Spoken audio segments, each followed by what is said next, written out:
Assalomu alaykum. Bugun Git bo'yicha gaplashamiz. Ya'ni Gitni u yoq bu yoq emas, seriozniy temada Gitni ichi qanaqa ishlaydi.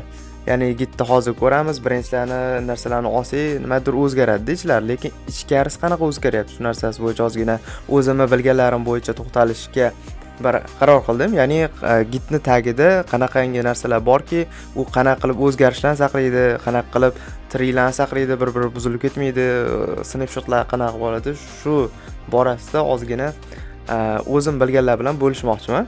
Demak, bu joyda qaraydigan bo'lsak, men eng yaxshi deb o'zimni bilimlarimga to'g'ri kelaveradigan diagrammani topib oldim. Xo'p, faqat bu yerda bitta narsa, tagda Git obyektlarning ichiga qo'shishibdi, lekin men ko'rgan vaqtimda Git obyektlarning ichida asosiy 3 ta deb nima qilingandi, ya'ni tag qo'shilmagan. Chunki tagga o'zi commit saqlaydi, как бы branchga o'xshaydi, faqat commit ID saqlab turadi. Uning ichida o'zgarish nimadir yo'q. Endi commit ichida ham nimadir o'zgarish yo'q deyolmayman, lekin muhimroq narsalar bor. Xo'p, Git obyektlari haqida gaplashadigan bo'lsak, Git obyektlari o'zi Git nimadan tuzilgan? Commitlardan tuzilgan. Git commitlardan tuzilganki, ya'ni branches nima? Commitdagi qanaqadir pointer. Tag nima? Tag ham commitdagi qanaqadir pointer. Misol uchun 3-4, 5-taglarni qo'yib qo'ydingiz. 3-tagga o'tmoqchi bo'lsangiz, 3-tagingizni qo'ygan vaqtingizdagi qaysi commit aktual bo'lsa, shunga aslini eslab qoladi. Ichida commit ID'sini saqlaydi. Remote branch bular ham xuddi shunaqa commit ID'sini saqlaydi.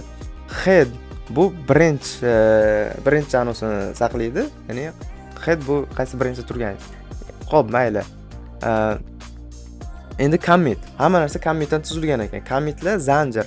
O'zaro birinchi commit, ikkinchi commit, uchinchi commit, to'rtinchi commit. 5-commitga olsangiz, birinchi commitdan boshlab 5-commitgacha o'qiydi. 10-commitga olsangiz, birinchi commitdan boshlab 10-commitgacha o'qiydi. Shunaqa zanjir bo'lgani uchun o'sha zanjirni qayerga qo'ysangiz, zanjir shu yoqqacha bo'lgan zanjirda hamma ichidagi narsalarni o'qib keladi. Xo'p, bu okey. Gitni obyekt degan folderning ichida birinchi obyekt papkaning ichida commitlar turadi. Ikkinchi papkaning ichida treelar turadi. Tree nima deydigan bo'lsak, tree siz yozgan, o'zgartirgan fayllaringizni o'sha joylashgan o'rni. Qaysidir faylning ichida, lokatsiyasi umuman olganda, o'sha fayllarning lokatsiyasi, directory ni lokatsiyasi. Uchinchisi blob. Bu siz o'zgartirgan content. Blob o'zi mana shu blob o'zak bo'ladi. Faqat blob nimaga blob deyiladi?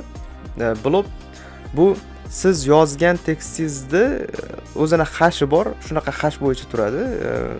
Bir bola 2D, 3D nimadirlar, EXCJ shunaqa g'alati nimalar bilan turadi. Hash ko'rinishda turadi. Siz o'zgartirgan narsalar, nimani o'zgartirdingiz, boshqa narsalar o'zgartirganda content formatida keltirish uchun bloblab qo'yiladi. Faqat unda qanaqadir ma'lumotlar bo'lmaydi, faqat o'sha bloblangan fayl content. O'sha contentiga tree ulanadi, ya'ni o'sha fayl o'zgarildi, o'zgarish qayerda, keyin o'zgarish qayerda, o'sha o'zgarish qayerdaligi va o'zgarish o'zi bor. Endi o'sha narsani snapshot olib qo'yish kerak. Shu joyda saqlantirib qo'yish kerak, shu narsalar o'zgartigan. Endi saqlanib qolish uchun Gitga kiritib qo'yish uchun commit kerak bo'ladi. Shu commit qilinadi va commit ichida nima bo'ladi? Commit ichida author turadi, committer turadi, tree turadi, prevent commit ID turadi, ya'ni previous oldingi commit ID turadi, chunki ulanish uchun. Demak, previous commit ID oldingisiga ulanish uchun, tree o'zgarishi ushlash uchun, qaysi o'zgarish borligi, committer bu o'sha commitga qo'shgan odam, author bu o'sha o'zgarishni yozgan odam. Shunaqa. O'sha narsalar saqlab boriladi. Nimadir o'zgarsa, aytaylik, blob fayl mana bu joyda ko'rishimiz mumkin. Xo'p, mana bu joyda yangi blob fayl qo'shiladi. Shu blob faylni saqlab turganda yangi tree ham qo'shiladi. U tree mana bu oldingi blob fayl bor, uni aniq qilish shart emas, ya'ni o'zgartirish shart emas, lekin mana commit, yangi commit yaratilganda oldingi commitni narsasiga qarab olgani uchun qanaqadir tree yaratilgan bo'lsa, treening ichida nimadir o'zgaradigan bo'lsa, u tree ham o'zgaradi. Yangitdan mana bu ichidagi obyektlarga qarab shabr degani borda, adashmasam 40 talik ana unda turadi. 40 talik harfli. Ana shu bo'yicha tree ham o'zgaradi. Ichidagi narsa o'zgardimi? Ichidagi narsani hashi ham o'zgaradi treega. O'shaning uchun shunaqa.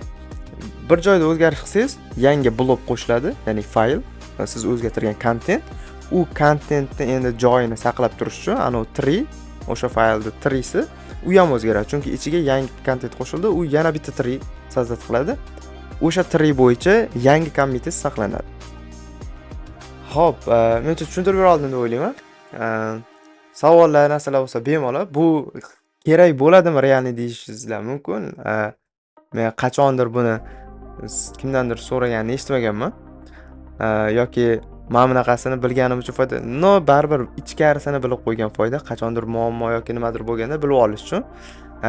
Ichkarida qanaqangi proseslar bo'ladi, buni saqlab qo'yganini ko'rish uchun. Rahmat. Nima deymiz? Salomat bo'linglar, charchamanglar. Kamchiliklar bo'lgan bo'lsa uzr, chunki bu bir paytlar o'rgangandim. O'shandan beri bilmayman, foydasi tegmadi, lekin mana video qilib qo'ydim.